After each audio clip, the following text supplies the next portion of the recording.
The 9th SA AIDS conference is still underway at the International Convention Centre in Durban. The theme for this year's conference is Unprecedented Innovations and Technology. Our reporter Vusi Khumalo is monitoring the events coming out of the conference and joins us now live. Vusi, good afternoon to you. Thank you so much for coming through.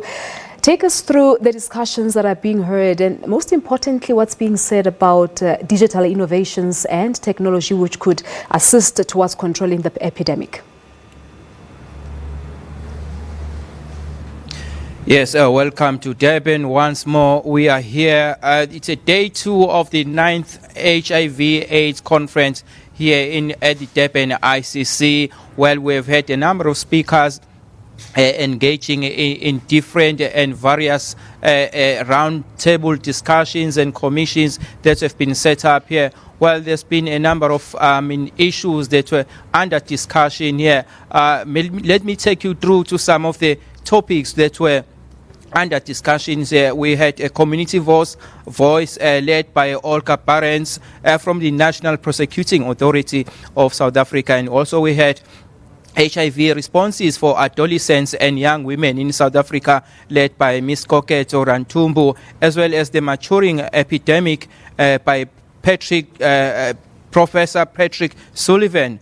And also we had the journey to find a safe and effective HIV prevention. And also talking about prevention, we've got people who also, led some of the roundtable discussions there. That Kedibone Mamba from the Total Control of the Epidemic, who is a foot soldier working in Gauteng as well as in the Eastern Cape. Kedibone, tell us about what sort of work that you do with the community, because we are told that you are one of the foot soldiers in ensuring that you prevent HIV and AIDS, especially at your communities. We are implementing our program actively in Eastern Cape, covering OR Tambo district. And in OR Tambo, we are in KSD, which is King Sabata district. We are in Nwenza Hills, we are in Nyanden, and we are in Mhlonhlolo. And we have field workers. We have field workers that are in the ground, going house to house, having an individual discussion with all the community members. And in those discussions, that's where the community is able to disclose and also able to discuss with our field workers to know what are the processes after being tested by our field officers in terms of accessing the treatment in the clinics. And we work closely with Department of Health because that's where we are getting all our materials. Besides doing HIV testing, we are also doing a TB screening. We are also doing a high blood pressure, and that's where we also do the testing because we have the equipment. We also do the sugar diabetes testing on the ground. So those who are having abnormals or those who are positive, we are able to link them to the nearest facility of their choice, because we don't force people to go to the clinic of our choice. We want people to go where they are comfortable to access the treatment. We are also covering Nelson Mandela district, where we are in sub A, we are also in sub C and sub B. So in those communities, we work closely with all the stakeholders from the faith-based organization, Department of Health, and also community leaders in those, also looking at the political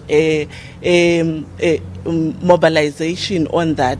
And we are not just saying we are Humana, one organization, because if we have organizations that are also rendering services that as Humana we are not doing, we are also being able to link our clients to them.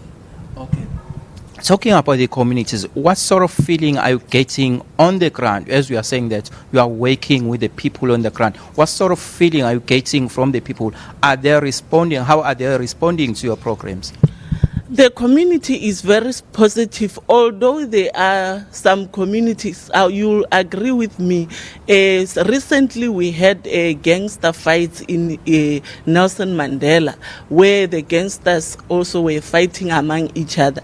But it also impacted us in terms of implementing our program, because there are boundaries where, as our field officers, they are not allowed to go, since it's a gangster territory. In that, it also make us not to implement our program actively, because at the end our field workers end up being in the crossfight between the gangsters. So in that case, we said our field officers they shouldn't be part of the fight, although we want to help the communities.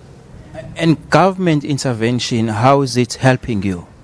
We also work with the police in that matter, because we told them where we are implementing our program, so that they are able to monitor those places also for the safety of our field workers. So they are helping that in that regard. So which areas has got gangsterism? I mean, it's got gangsters, of which we have said that your full soldiers end up being caught in a crossfire with them?